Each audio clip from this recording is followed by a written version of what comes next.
I never was robbed, ever.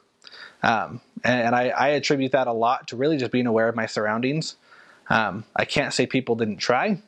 I really only know of probably one time that I know someone was going to try, and just being aware of it, kind of noticing, you kind of get that feeling when someone's just staring at you, and just being aware of that and kind of being aware of the areas that you're at, and really getting to know the people you're serving with, they'll let you know where not to go and at what times. So we knew that there were areas that after 8 o'clock, even if it wasn't totally dark yet, you just don't go to that part of our area. Otherwise you would get held up. But there was one time where we were actually out in the middle of the day, and we were actually on exchanges with just youth in the ward. So I had like a 16-year-old with me, and I noticed a guy who started following us, and I let him follow us for about 2 blocks. And finally, I even asked the kid, I was like, hey, what would you do if you were in this situation, since he's from there? And apparently it's not quite the same for them, because he was just like, I have no idea. This has never happened to me. And so I could tell, and honestly, I know it was the spirit that kind of led me to realize he was there.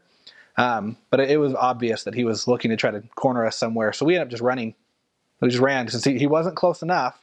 So we ran. It would have been very obvious if he had started running after us.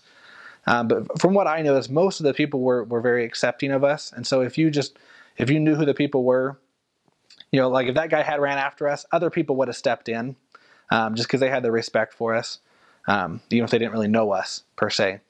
But the biggest thing I think is just being aware of your surroundings, and just kind of knowing, from other stories I've heard, knowing not like when to give up. You don't want to fight them.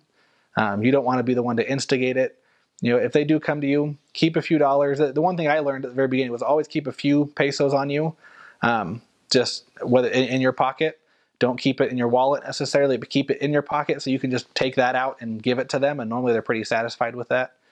So I heard. I never used it, but I did always carry a few pesos in my pocket just in case, so that I always had it there. If you did have any extra money, you didn't want to keep it in your pocket or in your pamphlet or the handbook or anything like that, because a lot of the people there know that what you carry, and so you have to be a little careful on that.